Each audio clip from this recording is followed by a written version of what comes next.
C'est l'histoire cruelle d'une relation accidentelle entre un être mortel et une créature éternelle, séparée par la limite du naturel, comme une cohabitation conflictuelle entre la terre et le ciel, une amitié unidirectionnelle, l'homme et son espace temporel, l'être humain esclave du temps qui le fuit.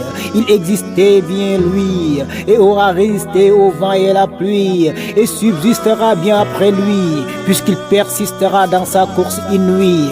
Depuis minuit, après minuit, adossé contre ce muret de puits qui lui sert d'appui, L'homme se réjouit de ce paysage à la beauté bien enfuie, qui l'éblouit. Toutefois, s'il se compare à autrui, de jour comme de nuit, l'ennui pour lui n'est guère fortuit. L'hiver durant comme pendant l'automne, il s'étonne que des tonnes de questions tamponnent encore dans sa tête qui déraisonne, avec des réponses toujours aussi monotones.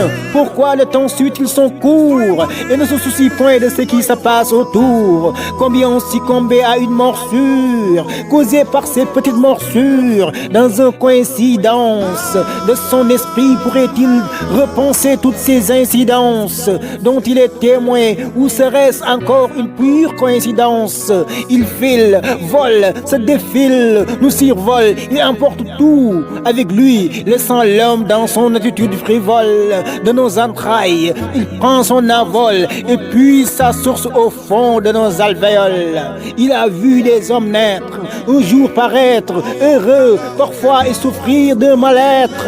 L'instant d'après, nul ne peut se permettre d'échapper à la redondance de toute une vie avec ces deux paramètres avant de succomber à la mort et enfin disparaître.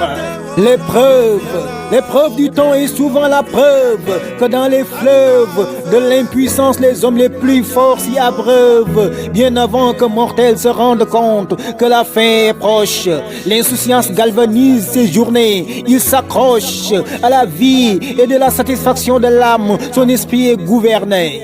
Le peu d'instants vacants, il épouse la nature pure pour s'y réfugier sans risque d'être perturbé. La créature qu'il est s'aventure à ces exercices si durs et si captivants comme l'écriture. Quelle belle marque de signature pour laisser son empreinte dans ce monde en miniature. Et quand on s'ouvre et s'écroule le temps, ralentit sa course et lentement il s'écoule. Lorsqu'on pense vivre ivre de joie, il accélère, nous laissant sans voix et nous empêche d'être libres dans ce choix. Le choix de vivre heureux, heureux même dans l'angoisse, angoisse de succomber à l'épreuve du temps. Ce temps si insouciant et inquiétant qu'il rapproche l'hiver au prochain printemps.